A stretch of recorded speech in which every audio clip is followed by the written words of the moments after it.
Hi hello अस्सलाम वालेकुम। आप देख रहे हैं अपना favourite channel shades of Kashmir और शो है the show with doctor Imtiaz Rishi. आज के शो में हम जिन मेहमानानी गिरामी को यहां दावत दे रहे हैं, जो गेस्ट आज हमारे होंगे, उनका ताल्लुक खेल से है। खेल है क्रिकेट का। और सबसे अहम बात, जब भी कोई खिलाड़ी खेल खेलता है उसे सपोर्ट की जरूरत होती है। क्लब्स बने जिसमें खिलाड़ी अपना खेल पेश करते हैं और क्लब उन्हें सपोर्ट करते हैं। डिस्ट्रिक्ट बारामूला का एक बहुत ही बेहतरीन क्लब है अफरवट क्लब, और अफरवट क्लब डिस्ट्रिक्ट बारामूला में कोशिश कर रहा है कि जो भी अच्छे खिलाड़ी हैं तो फाइनेंशियल असिस्टेंस दे रहे हैं, उसके साथ साथ में जो इक्विपमेंट्स हैं, जो टूर्नामेंट्स हैं और जहां पर बड़ी बड़ी लीगें होती हैं उनमें पार्टिसिपेट कराने की भी कोशिश करते हैं। और सबसे अहम मकसद इस क्लब का यह है कि ये बच्चों को ड्रग्स से फ्री रखें, और इनका स्लोगन ही है ड्रग फ्री सोसाइटी।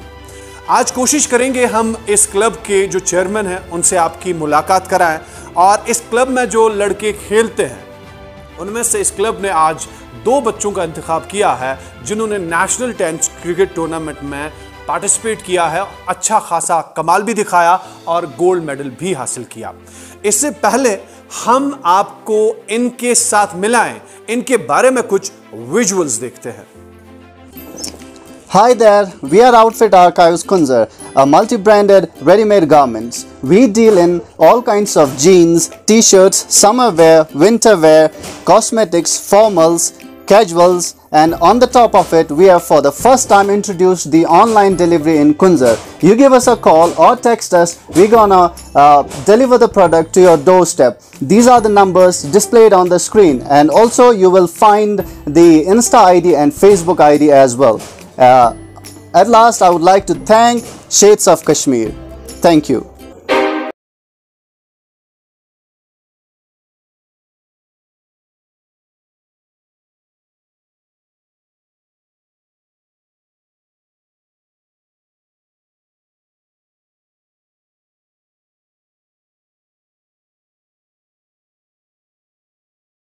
जोरदार तालियों से स्वागत किया जाए जीशान परवेज साहब का। वालेकुम अस्सलाम। आपका बहुत बहुत इस्तकबाल है जीशान साहब हमारे शो में। और इससे पहले हम सोफे पे बैठ जाएं, आप इस माहौल को, और फिलहाल तो क्रिकेट बंद है और आने वाले वक्त में अभी बहुत सारी लीगें आने वाली हैं, क्या कहना चाहेंगे? सबसे पहले मैं शेड्स ऑफ कश्मीर की पूरी टीम को जी का शुक्रिया अदा करना चाहूँगा। साथ साथ खुसूसन मैं आपका शुक्रिया अदा करना चाहूँगा जिन्होंने हमें इस काबिल समझा और हमें यहाँ इनवाइट किया। जी। और अब बात रही क्रिकेट की बात, हम ये कहेंगे कि इंटरनेशनल लेवल पे भी इस वक्त क्रिकेट बिल्कुल ऑफ है, क्योंकि वजह यह है कि हम सब जानते हैं कि पूरी दुनिया को अपनी चपेट में जिस वायरस ने लिया है वो वायरस है कोविड-19। उस लिहाज से गवर्नमेंट ने जो मतलब इंस्ट्रक्शंस दी हैं इससे बचने के लिए, इसके लिए हमें उसको फॉलो करना ज़रूरी है। लेकिन हम अल्लाह से ये दुआ करेंगे, दुआ गो रहेंगे कि अल्लाह हमें जल्द से जल्द इससे निजात दिलाए, और ताकि हम एक बार फिर उस माहौल में जाएं जिस माहौल में हम क्रिकेट खेलते थे और उसको मौका मिलता था। जी, उसी तरीके से आप उन्हें सपोर्ट भी करें। आपके टीम के एक मेंबर यहाँ आने वाले हैं और हमने उनके बारे में जो रिसर्च किया, उन्होंने नेशनल लेवल पे भी खेला है, चाहे वो टेनिस क्रिकेट की बात करें, गोल्ड मेडल भी हासिल किया है, और मुजीब उनका नाम है। और इत्तेफाकन उनसे कभी कभार खेलने का मौका भी मिला, और हम उनको भी बुलाएं स्टेज पे। जी, जोरदार तालियों से स्वागत किया जाए हमारे अपकमिंग स्टार मुजीब। वालेकुम अस्सलाम। मुजीब भाई, कैसे हैं आप? बढ़िया सर, आप कैसे हैं सर? बढ़िया, thank you so much for coming in the show. आप हमारे स्टार हैं, अपकमिंग स्टार है। यही इस माहौल को शेड्स ऑफ कश्मीर की कोशिश है, जो अपकमिंग टैलेंट है उन्हें सामने लाया जाए। क्या कहना चाहेंगे?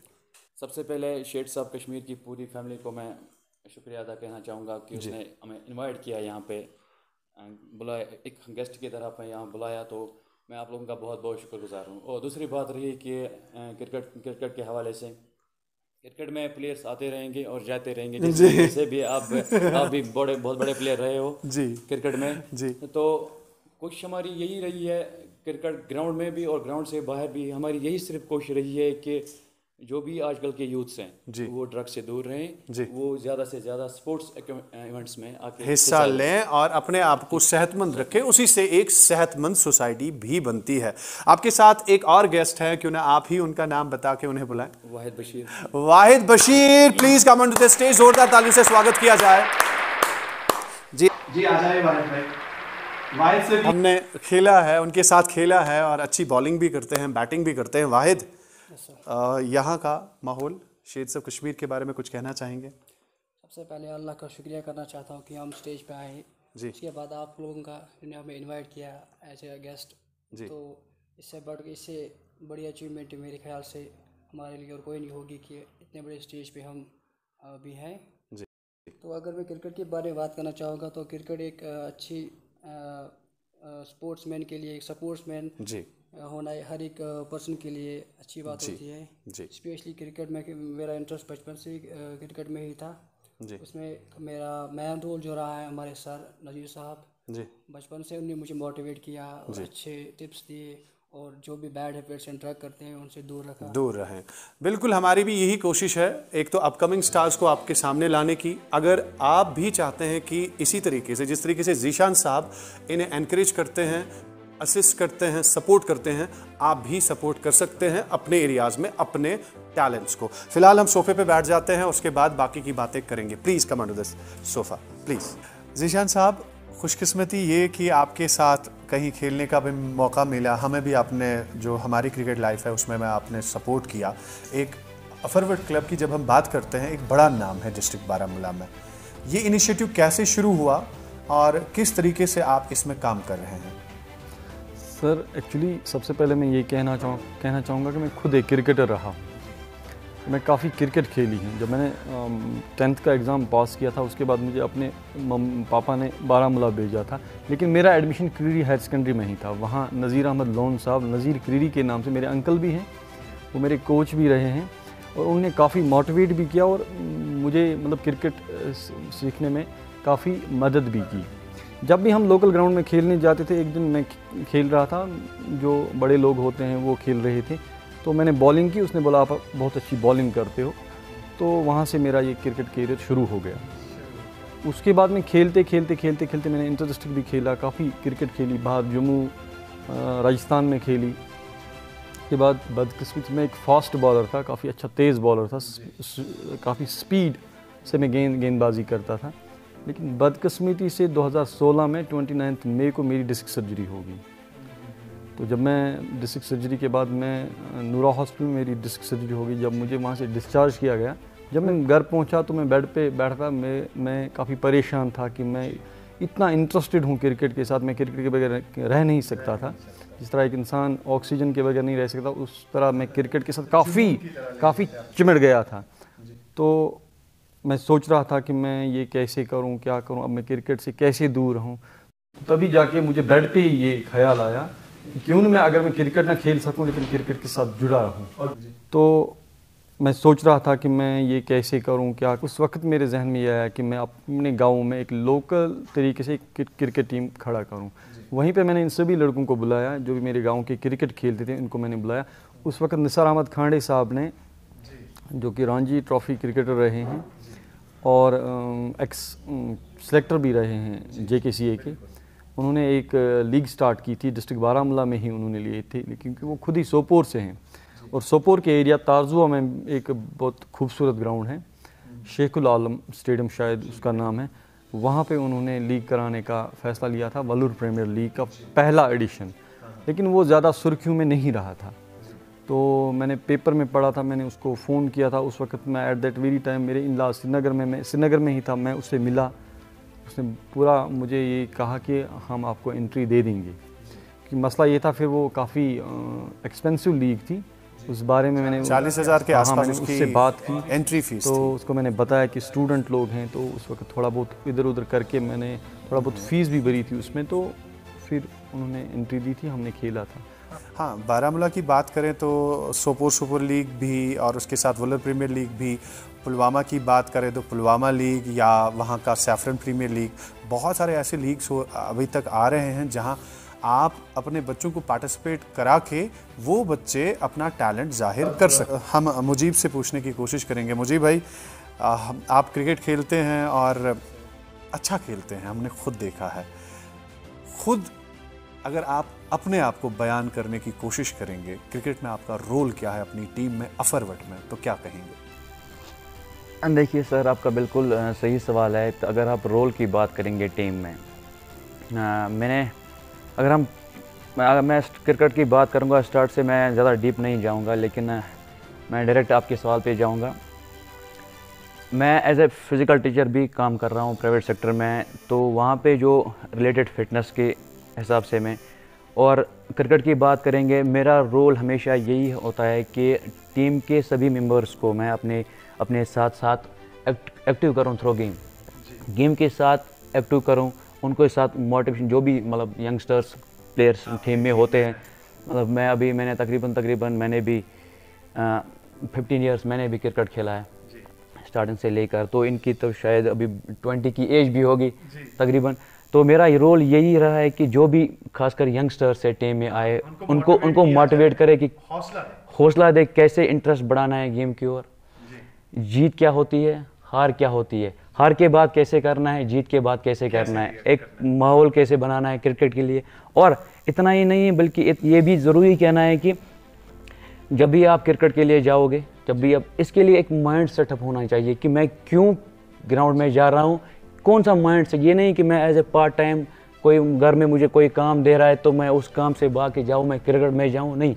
ऐसा एक मोटिव होना चाहिए कि मैं ग्राउंड में आया हूँ, इसका कोई ना कोई मुद्दा और मकसद ज़रूर है, और इससे फ़ायदा ज़रूर एक प्लेयर को मिलता है जब वो ज़्यादा से ज़्यादा परफॉर्म करता है। जी, अगर हम घर की बात करें, अगर हमारे बच्चे खेल के मैदान में जाएंगे, इवन जो हमारे बुज़ुर्ग लोग हैं या हमारे पेरेंट्स हैं, अगर वो भी खेल के मैदान में कोई खेल देखें, उसके बाद जो हमारी रोज़मर्रा ज़िंदगी का स्ट्रेस है वो कम हो जाएगा और इंसान एक खुशी वाली ज़िंदगी बसर कर सकता है। और वाहिद बशीर साहब, आपसे ये जानना चाहेंगे वाहिद बशीर साहब की अफरवट का रोल ओवरऑल बारामूला की क्रिकेट में ऐसे देखा जाता है जैसे किसी दिग्गज को देखा जाता है, किसी इंस्पिरेशन को, किसी रोल मॉडल को देखा जाता है।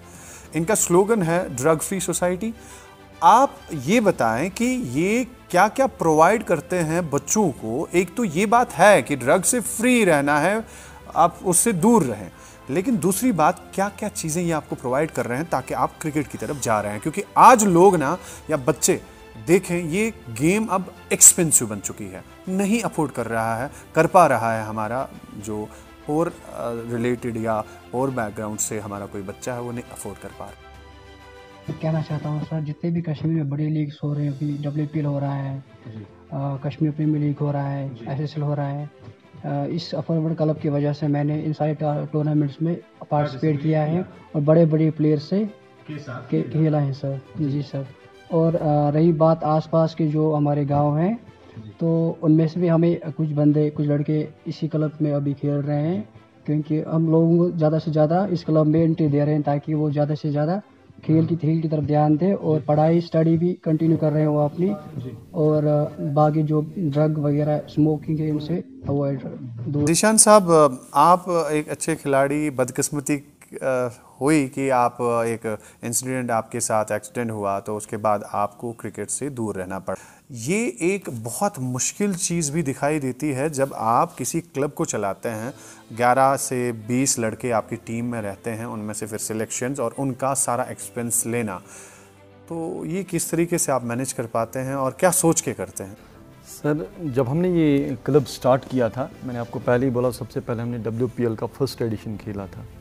उस वक्त निसार अहमद खानी साहब ने सपोर्ट किया था कि उन्होंने हमें थोड़ा क्या बहुत ज़्यादा रिलैक्सेशन दी थी। जो उसमें अमाउंट पेड करना था खेलने के लिए, उसमें काफ़ी रिलैक्सेशन दी थी उसने।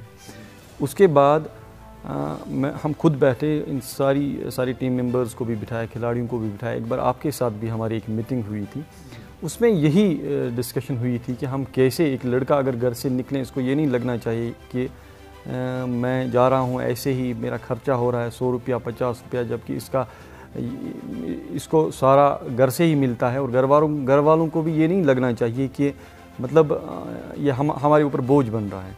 तो हमने एक इनिशिएटिव लिया कि हम क्यों ना खुद ही इनको सपोर्ट करें। हम जॉब भी करते हैं, और जो बड़े बड़े सीनियर प्लेयर्स थे उनको हमने बताया कि हमारा एक स्लोगन है कि हम ड्रग फ्री सोसाइटी को बनाएं और जितने भी टैलेंटेड लड़के हैं इनको हम खेलने का पूरा मौका दें। और मैं अल्हम्दुलिल्लाह जो भी टीम मेरी थी उन सबों ने अल्हम्दुलिल्लाह उसने सपोर्ट किया और अभी तक कर रहे हैं और अल्लाह से यही दुआ करेंगे कि वो आगे बढ़ते रहेंगे। और इसके लिए आपको एक्नॉलेज भी किया, कई अवार्ड्स भी मिले और हर बार यही बात सामने आती है कि आप एक अच्छा काम कर रहे हैं नौजवानों के लिए। आपसे मुझे पूछना चाहेंगे कि वो नेशनल खेलना और वहाँ गोल्ड मेडल हासिल करना, ये क्या कहानी है, थोड़ा सा हमें बताएं। ये एक्चुअली मैंने ये गोल्ड मेडल टेनिस क्रिकेट में लिया था। तो पहले इसका टेनिस क्रिकेट का टूर्नामेंट जोन लेवल पे हुआ था, वागोरा जोन में। वागोरा जोन की मैं बात करूँगा, वहाँ पे टूर्नामेंट हुआ था। तो youth service and sports organise कर रहे थे ये टूर्नामेंट। उसके बाद डिस्ट्रिक्ट लेवल पे टूर्नामेंट हुआ तो मैं डिस्ट्रिक्ट लेवल पे भी सिलेक्ट हो गया। नज़ीर सर मेरे साथ थे, वो हमेशा जब भी मैंने क्रिकेट खेली है, बार बार मैं बोलूँगा कि वो हमेशा मेरे साथ रही है, बिल्कुल गाइड गुरु सब कुछ रही है मेरे लिए जब भी मैंने क्रिकेट स्टार्ट खेला है। तो बारामूला में मेरी सिलेक्शन हो गई है श्रीनगर के लिए। श्रीनगर पे वहाँ पे ट्रायल्स थे, तो TR4 सीमेंट विकेट पे ट्रायल्स थे लाल चौक में। तो 5-6 दिन वहाँ पे कैंप चला, लगातार वहाँ पे कैंप चला के दोनों मैं स्टार्टिंग पे भी जब भी मैंने क्रिकेट स्टार्ट खेला है, थोड़ा सा पहले तो होते हैं बेसिक पे ध्यान देना, तो लेकिन ओवरऑल मैं कहूँगा ऑलराउंडर ही रहा हूँ टीम में। तो जब भी ट्रायल्स रहे तकरीबन 1 हफ्ते हमने ये ट्रायल्स लिए श्रीनगर में। तो उसके बाद वहाँ पे मेरी सिलेक्शन हुई नेशनल के लिए। नेशनल हमने सफ़र किया है फ्राम कश्मीर से लेकर कन्याकुमारी तक। मैंने ये नेशनल कन्याकुमारी में टूर्नामेंट हुआ था, तो वहाँ पे हमने इसका फाइनल हमने जीता वहाँ पे। तो एज अ गोल्ड मेडल हम उस टाइम रहे। तो मुझे अभी याद है, तो मैन ऑफ द मैच मुझे मिला था सेमीफाइनल में। सेमीफाइनल में मुझे मैन ऑफ द मैच मिला था, लेकिन फाइनल में बैटिंग नहीं आई क्योंकि थोड़े से ही रन करने थे। तो वहाँ पे मुझे ये अवार्ड मिला नेशनल प्लेयर कन्याकुमारी में। तो उसके बाद मैंने स्टार्ट किया, जब मैं वहाँ से आया कि नेशनल खेल के, उसके बाद मैंने थोड़ी सी प्रमोट करने की कोशिश की टेनिस बॉल की तरफ से भी लड़कों का ध्यान बढ़े, खाली लेदर के लिए नहीं, थोड़ा सा इसकी तरफ भी लड़कों को। उसके बाद हमने विलेज लेवल पे हमने टूर्नामेंट ऑर्गेनाइज किए, Cosco level 10 overs minimum 8 overs और 6 ओवर्स के हमने टूर्नामेंट्स निकाले। वो बेशक वो पेड टूर्नामेंट ही था, ज़्यादा नहीं था, तो 500-600 उसमें फ़ीस था हमने। तो हमने विलेज लेवल पे भी टूर्नामेंट्स किए, उसमें भी हमने कभी हमने बड़े बड़े प्लेयरों को भी दिए। जीशान सर खुद वहाँ पे थे, जब भी हमने टूर्नामेंट ऑर्गेनाइज़ किए जीशान सर वहाँ पे खुद थे। तो इन्हीं की वजह से हमने टूर्नामेंट भी ऑर्गेनाइज़ किए। तो इन्हीं की वजह से हम मतलब वहाँ तक पहुँचे जहाँ तक मैं खुद नहीं पहुँच सकता, इन्हीं की वजह से वहाँ। जी सर, बिल्कुल। वाहिद बशीर, आपसे ये जानना चाहेंगे कोई ऐसा किस्सा जब आप खेल रहे हैं और आपकी गेंदों पे छक्का लग रहा है और ये आके आपको डांट रहे हैं या संभाल रहे हैं, कोई ऐसा मजाकिया किस्सा या कोई ऐसा सीरियस सा नोट जो मैच के दौरान हुआ?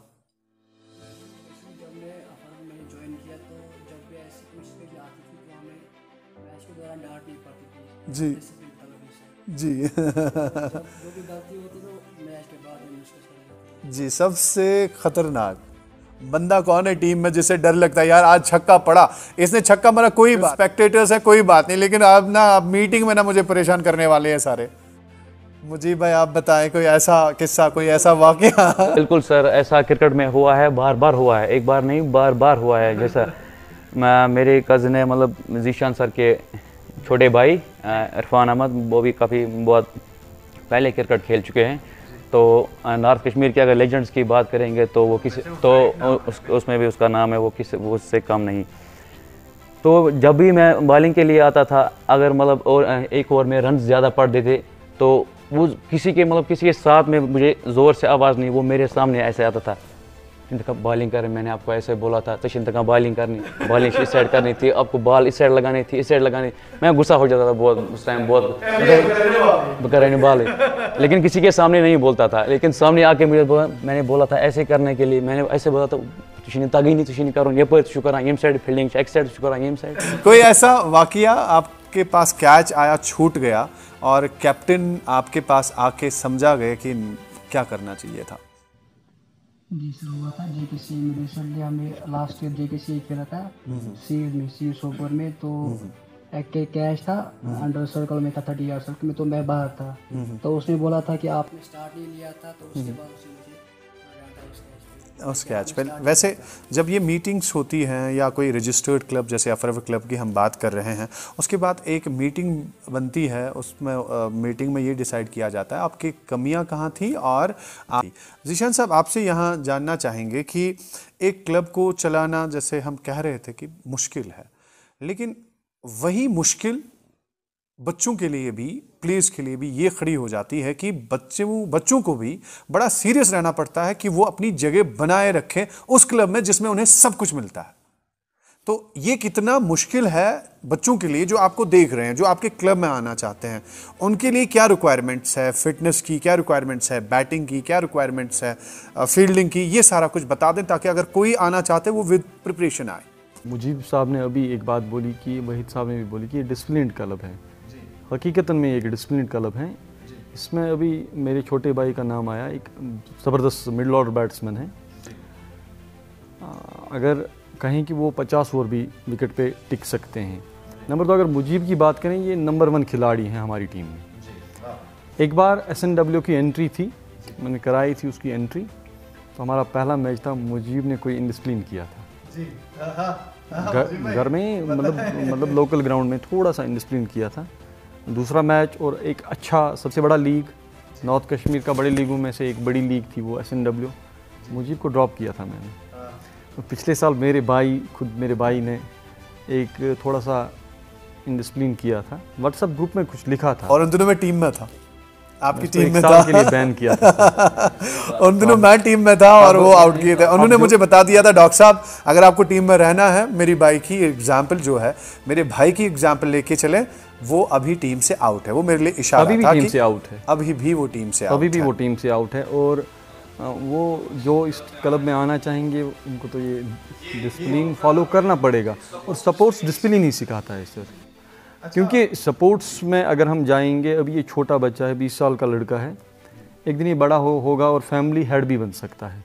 लेकिन जब इसको अभी से ही मतलब हम तैयार करेंगे इसके लिए, तब जाके इसकी लाइफ भी डिसिप्लिन बन जाएगी। मुजीब अपने आसपास में क्रिकेट में किन को अपना आइडल और रोल मॉडल मानते हैं और उन्हें फॉलो करके वो आगे बढ़ेंगे? जी सर, आपने बिल्कुल सही बात की।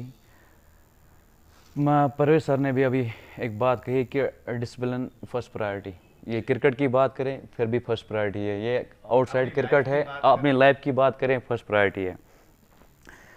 इसमें मुझे एक हमारे टीम के कैप्टन, शायद आप उसके जानते होंगे, डॉक्टर याकूब सर, वो AP असिस्टेंट प्रोफेसर है, तो उसके साथ खेलना जैसे मेरे लिए एक इंस्पायरेशन है। डिसिप्लिन के साथ, जिस इमोशन के साथ वो खेलते हैं, मतलब हम अभी भी 4-5 बजे के शाम को खेलते हैं, मतलब वो टाइम हम ग्राउंड में उनके साथ गुजारते हैं, वो लाइफ का मतलब बेस्ट टाइम होता है जो हमने क्रिकेट में गुजारा है। क्योंकि हर एक चीज़, चाहे उस सबसे पहले अगर वो अपोजिट टीम में भी हो, शाम की टाइम हम खेलते हैं अपोजिट टीम में रह के भी वो सिखाते हैं कहाँ पे आपने गलती है। ये नहीं कि आपस में हम फ्रेंडली मैच खेल रहे हैं तो मैं जीत जाऊंगा, आप हार रहे हो, नहीं, आप खेल रहे हो, खेलने से आपका कुछ मतलब होना चाहिए, आप सीखना ही चाहिए। जब आप खेल के कुछ सीख नहीं पाओगे तो फिर फ़ायदा क्या है?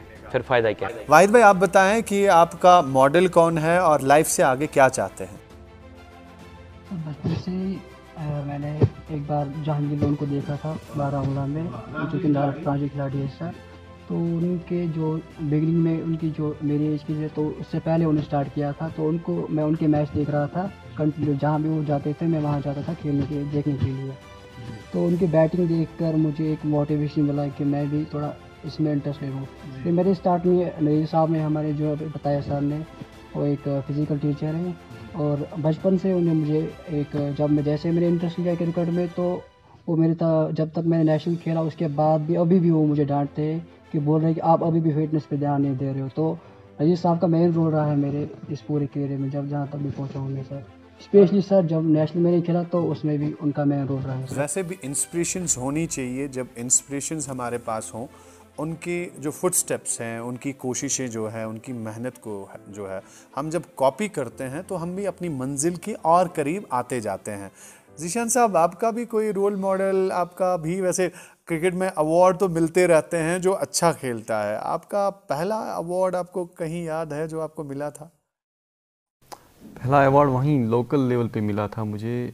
मैंने 5 विकेट्स हासिल की थी और मैन द मैच मिला था। अब जो रोल मॉडल हैं मेरे ख्याल से पूरे इलाके में, नज़ीर अहमद लोन साहब फिज़िकल एजुकेशन मास्टर की हैसियत से वो पिछले अक्टूबर 2019 में रिटायर हो गए। मेरे अंकल भी हैं और सबसे पहले नेशनल का कंसेप्ट जो है वो उसी ने वहाँ पे दिलाया था।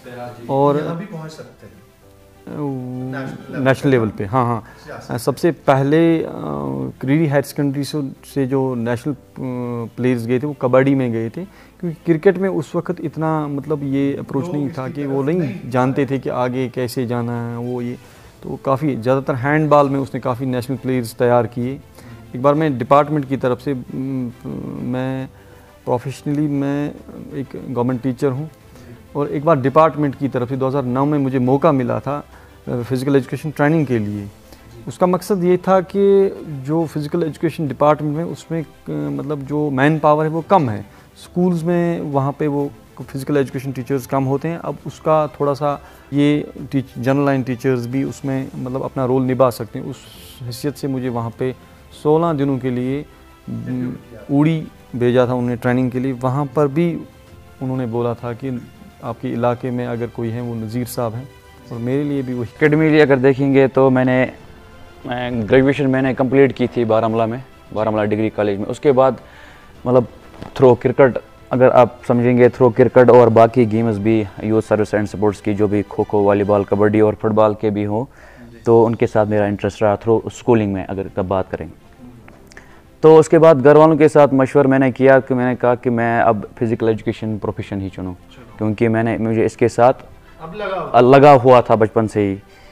तो घर वालों का मैं बहुत बहुत शुक्र हूँ, मेरे अब्बा का मैं बहुत बहुत शुक्र हूँ, उन्होंने हमेशा मेरा सपोर्ट किया। हालांकि वो स्पोर्ट्स के साथ नहीं, अपने टाइम पे बहुत कम जुड़े थे, लेकिन घर वालों का मैं बहुत बहुत शुक्रगुजार हूँ। कम्प्लीटली 100% वो मेरे सपोर्ट, आज भी वो सपोर्ट करते हैं।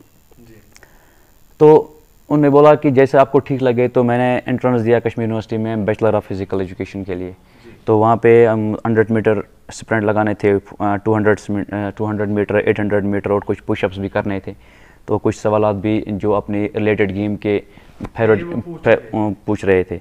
तो उसके बाद सिलेक्शन हुई, पेपर में मेरा नाम आया, तो मैं काफ़ी खुश हुआ कि मैं कश्मीर यूनिवर्सिटी में मेरी सिलेक्शन होगी bachelor of physical education. Bachelor of physical education complete होने के बाद मैंने सोचा थोड़ा समय मैं प्राइवेट स्कूल में काम कर लूँ। प्राइवेट स्कूल मैं क्रेडी स्कूल में है, ग्रीनलैंड इंग्लिश मीडियम में काम किया as a physical education teacher. तो वहाँ पे भी मुझे बहुत कुछ सीखने मिला कि what actually teacher is, teacher है क्या एक्चुअली, इसे क्यों। बिल्कुल।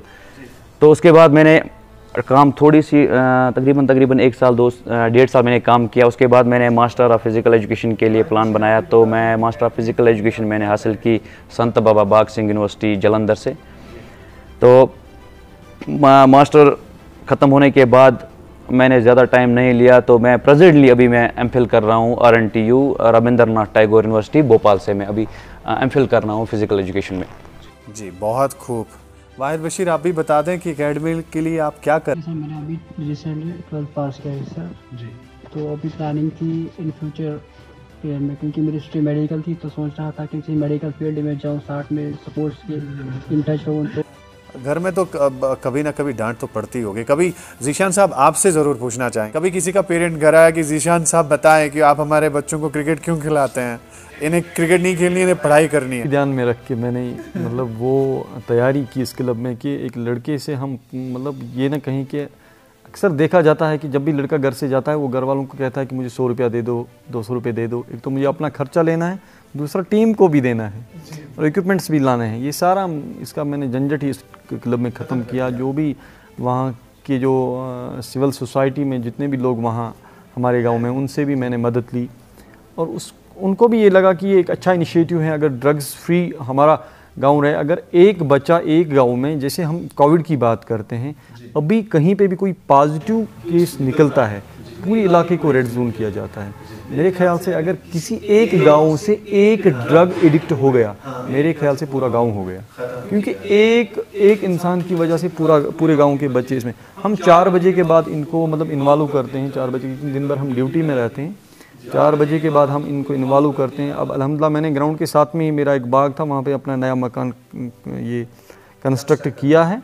मैंने शायद 2-3 लड़कों को भेजा था, नए लड़के थे, छोटे थे, उनको मैंने एज 12th मैन टीम में खिलाया था, उनको फील्डिंग का मौका दिलाया था, ताकि उनको ये पता चले कि बड़े ग्राउंड में किस तरह जाना है, किस तरह खेलना है, और एक डिसिप्लिन्ड क्लब में किस तरह से हमने माहौल क्रिएट करके रहना है। मुजीब और वाहिद बशीर, आप दोनों से एक ही सवाल, एक एक करके आप इसका जवाब देंगे कि अभी जो क्रिकेट है ये कहाँ पे अभी खड़ी है।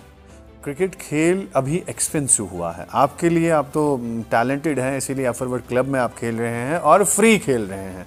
बहुत सारे बच्चे, इवन हमारी ऑडियंस में बहुत सारे ऐसे बच्चे बैठे होंगे जो अफोर्ड नहीं कर पा रहे हैं। सर तो बात कर रहे थे जीशान साहब की 100-200 रुपये, अब तो 100-200 रुपये तक बात नहीं रही। आपके पर मैच में कम से कम 700-800 रुपये विद रिफ्रेशमेंट आपके जेब में होना चाहिए, तब आप एक ग्राउंड की तरफ अपना रुख कर सकते हैं या वहाँ जा सकते हैं। क्या कहना चाहेंगे कि जो टूर्नामेंट्स होते हैं क्या फीस स्ट्रक्चर होना चाहिए? बिल्कुल, मेरे हिसाब से ये अभी तक का सबसे बेस्ट सवाल था। मैं लोकली अगर मैं बात करूंगा, धूलीपुरा एक ग्राउंड है वहाँ पे, जहाँ पे टर्फ है। तो स्टार्टिंग में मैंने वहाँ पे टूर्नामेंट खेला तो 1100 शायद फीस था। तो आज मैं वहीं पे टूर्नामेंट, मैं धूलीपुरा से मैं मतलब उन लोगों के खिलाफ नहीं हूँ, मैं मतलब आपके सवाल का जवाब दे रहा हूँ। वहीं पे मैं आज टूर्नामेंट खेल रहा हूँ, वहाँ पे 4000 फीस है और ग्राउंड भी उतना बड़ा। प्रीमियर लीग की बात करें, बहुत ही उम्दा, बहुत ज्यादा उम्दा टूर्नामेंट, लेकिन फीस 40,000। क्रिकेट आज बेस्ट खिलाई जाती है, पहले से आज 5 साल पहले या 10 साल पहले उससे बेस्ट क्रिकेट खिलाई जाती है, लेकिन थ्रो मनी से आप बेस्ट क्रिकेट अगर बोलोगे, आप किसी ऑडियंस को, आप न्यूज़ चैनल्स को बोलोगे मैं बेस्ट क्रिकेट खेल रहा हूँ through money, that's not good. वो तो अच्छी बात नहीं है। क्या कहना चाहेंगे, कोई सॉल्यूशन नहीं होना चाहिए यार, नहीं होना चाहिए इतना फीस यहाँ एंट्री के लिए, तो हम जाते या कोई बच्चा जाता खेलने के लिए। पहले मैं ये बोलना चाहूँगा, जितनी भी बड़ी लीग्स हो रही है, बिग वालों प्रीमियर लीग हो रहा है या KPL हो रहा है, जो एसएस हो रहा है, सबसे भी मेरे ख्याल से कश्मीर में भी वीकनेस है, जो भी टैलेंट निकल रहा है वो टर्फ पे नहीं खेल रहे हैं, हम बैट पे खेल रहे हैं। तो अगर ज़्यादा से ज़्यादा टर्फ पे ध्यान दिया जाए जी, टर्फ क्रिएट किया जाए, तो उससे क्रिकेट संभल जाएगी और सुधर जाएगी। जीशन साहब, ऐसा भी तो हो सकता है कि हम ट्रॉफी के लिए लड़ें, फीस जमा करें, जो ऑर्गेनाइज कर रहे हैं वो अपना पार्ट रखें, लेकिन जो हमारा बाकी का पैसा है उसको कम किया जाए, सिर्फ ट्रॉफी के लिए लड़ा जाए। इससे आपका टैलेंट सामने आएगा और टूर्नामेंट्स अच्छे से ऑर्गेनाइज हो सकते हैं। क्या ऐसा हो सकता है, क्योंकि आप भी कुछ ऑर्गेनाइजिंग बॉडीज़ में हैं जहां टूर्नामेंट्स में काफ़ी फीस ली जाती है, उसके बाद उस पैसे के लिए किसको लड़ाया जाता है? टीम को, और टीम सिर्फ पैसे के लिए लड़ती है, टाइटल के लिए नहीं लड़ती। क्यों ना टाइटल के लिए लड़ा जाए और फीस कम कर दिया जाए। ख्याल से कई बार मैं कहूँगा कि इस बारे में मीटिंग हुई थी और निसार अहमद खांडे साहब ने भी इस बारे में मीटिंग बुलाई थी। बारामूला क्रिकेट फोरम ने भी इस हवाले से मीटिंग की थी, उस मीटिंग में मैं भी शामिल रहा था। बारामूला क्रिकेट फोरम ने एक बार ये बोला था कि WPL में 40,000 का जो फीस है, मेरे ख्याल से ये अफोर्डेबल नहीं है। जो भी लड़के खेलते हैं वो जॉबलेस होते हैं, वो मतलब बेरोज़गार होते हैं। अब 40,000 उनके लिए अफोर्ड करना, मेरे ख्याल से वो एक माउंट एवरेस्ट पे चढ़ने के बराबर। उन्होंने ये कहा था कि हम फीस कम करेंगे, और लेकिन उस पर फिर राय नहीं बनी। अलग अलग ऑर्गेनाइजर्स थे, अलग अलग माइंड के लोग थे, अलग अलग आइडियोलॉजी के लोग थे, इस पर उनको सहमति नहीं बनी। अब मैं ये कहना चाहूँगा, अगर मुझसे ये पूछा जाए, कश्मीर में अभी उसका रुझान कम है, लेकिन अब हुआ था थोड़ा थोड़ा। अब जो बड़े बड़े लीग्स हुए थे उसमें उसकी वजह से अब वो रुझान होने लगा था। मेरे ख्याल से स्पॉन्सर्स को, जो बड़े बड़े बिजनेस कॉरपोरेट्स हैं, उनको आगे आके मैं आपको एक बात बोलूं कि बारामूला का एक, मैं कहूं कि लोन स्विंग मशीन्स हैं, वो हमें थोड़ा स्पॉन्सर कर रहे हैं।